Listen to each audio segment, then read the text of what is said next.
Hello, week 7, right? It's kind of hard to connect. I just chose 3 readings to do, so my video is not 14 minutes long this week. But it's kind of hard to connect all of them, and the 3 I chose were the Age for Justice, Say Her Name, and then the De-Radicalizing White People post. And I know that they're all about violence, and they're all talking about different kinds of violence against different groups of people. Um, but it was kind of hard to connect them. So we'll see how this goes. So the first one, the Age for Justice one, I was just thinking about, there was a quote in there that just said, like, something that, like, I think of, like, privilege as being defined as waking up in the morning and knowing that nothing bad is going to happen to you necessarily. So, like, I think that means, like, nothing bad's going to happen to you on account of your, that's how I've, like, heard privilege like described to people who are having a hard time understanding their own privilege, is that, like, it's not that you don't suffer, it's that you don't suffer on account of your identity. And so, like, the privilege of being young is a privilege of, like, waking up in the morning and not being scared that someone's going to steal your money because they think that you're, like, not able to defend yourself. Um and a lot of times elderly people are seen as useless and are overlooked. And just this article or the video talked about how, like, old people don't stop existing because they're older, and, like, and I think, and it was interesting because a lot of cultures really revere their, like, older generations, and, like, they live with you, and, like, you take care of them because, like, they gave you life, and, like, that makes sense to me. But we, as, like, a general America, do not, and I think that that's, like, something that should change. um yeah. And then the Say Her Name article, there was a quote underneath it by, I think it was Kimberly Crenshaw, but I'm not sure.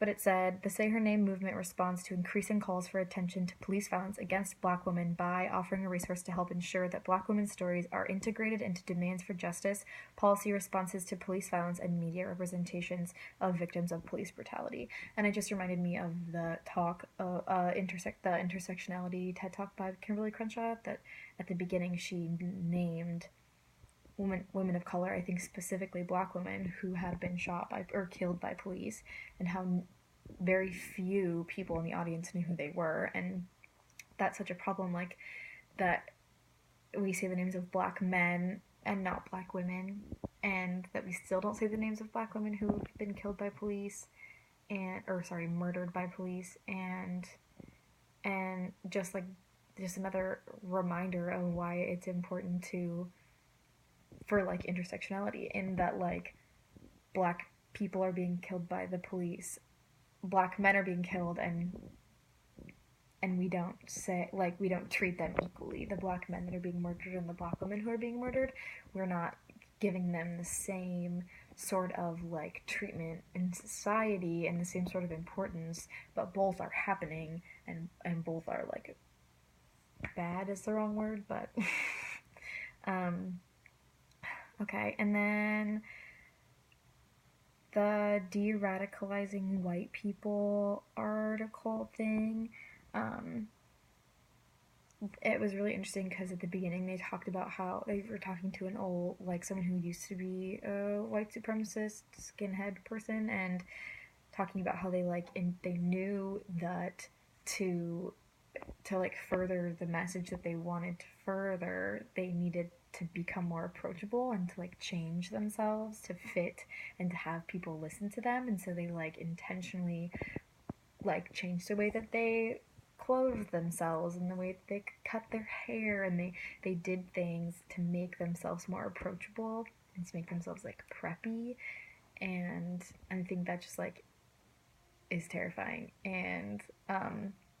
And then another thing in the article talked about how 71% of the 387 murders committed by extremists in the US had been perpetuated by the far right. And yet, we still define terrorism, or not we, but, like, the general society still defines terrorism as coming from Muslim people, and as And when you think of terrorism, like the biggest perpetrators of terrorism are white people and white men and white supremacists and far right groups, but those are the same people who are telling you that terrorism is coming from other places and who don't want to define their own acts as acts of terrorism. And it's just very,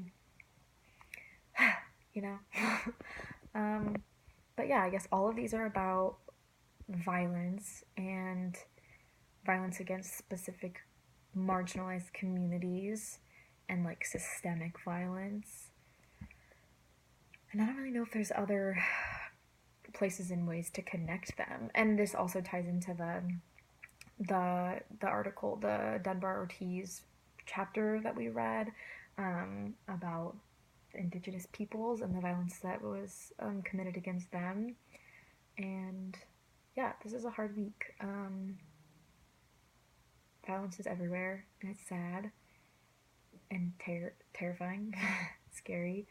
Um, and it's kind of a big topic, so it makes sense that all of these articles are about different groups of people, and that I think most marginalized communities experience violence, and that's really, I know that I've said this, but that's really scary, and that's, I think, something that